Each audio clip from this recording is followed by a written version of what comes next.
Plus SDPO Kulkarni साहेब, तालुका police स्टेशनचे police निरीक्षक या सगळ्यांनी अतिशय उत्कृष्ट अशी कामगिरी केलेली आहे। जवळपास 1 वर्षापूर्वीचा जो खुनाचा गुन्हा आहे ते उघडकीस आणण्यामध्ये यांना यश मिळालंय, त्याबद्दल त्यांचं अभिनंदन। ह्या घटनेमध्ये कदीम पोलीस स्टेशनला एक गुन्हा दाखल होता, अपराध क्रमांक 342/26 BNS 119/118। ह्या गुन्ह्याचा तपास करत असताना कदीम पोलीस स्टेशनचे पोलीस निरीक्षक यांना गोपनीय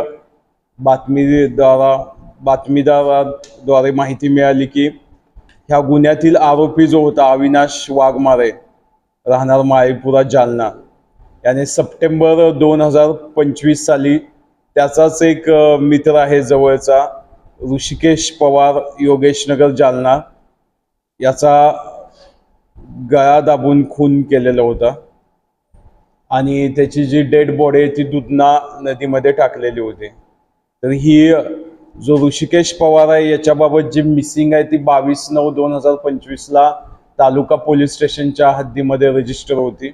या मिसिंगचा तपास पण तालुका पोलीस स्टेशनने खूप डीपमध्ये जाऊन केला आणि त्या मिसिंगच्या तपासात काय विशेष असं निष्पन्न त्यांच्या हाती आलं नाही, पण त्याच वेळेस इकडं गोपनीय माहिती मिळाल्यामुळं ते लिंक आपणाला कनेक्ट करता आली आणि जी डेड बॉडी ज्या मृतकची आहे ऋषिकेश पवारची, जी दुधना नदीमध्ये यांनी खून केल्यानंतर टाकलेली होती, त्या अनुषंगाने मग आपण सदर डेड बॉडीचा तपास घेण्यासाठी त्या नदीच्या प्रवाहाच्या काठानं जे पोलीस स्टेशन आहेत अंबड, आष्टी, परतूर, मौजपुरी या ठिकाणी ज्या अनआयडेंटिफाईड डेड बॉडी आहेत त्याचा AD दाखल आहेत का ह्याचा शोध घेतला।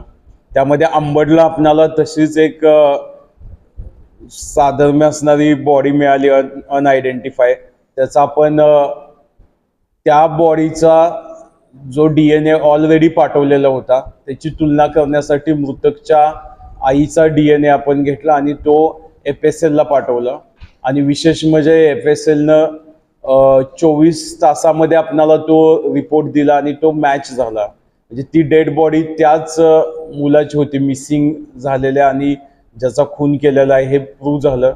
मग आपण यामध्ये ऑफेन्स रजिस्टर केला आणि आरोपीला अटक केलेली आहे। तर याच्यामध्ये खूप चांगलं असं काम कदीम जालन्याची जी टीम आहे त्यांचं DB पथक आहे, त्यांचे पोलीस निरीक्षक, तालुक्याचे पोलीस निरीक्षक, उपविभागीय पोलीस अधिकारी या सर्वांनी खूप मेहनत घेऊन त्या गुन्ह्याची लिंक जुळवली, DNA रिपोर्ट लगेच प्राप्त करून घेतला।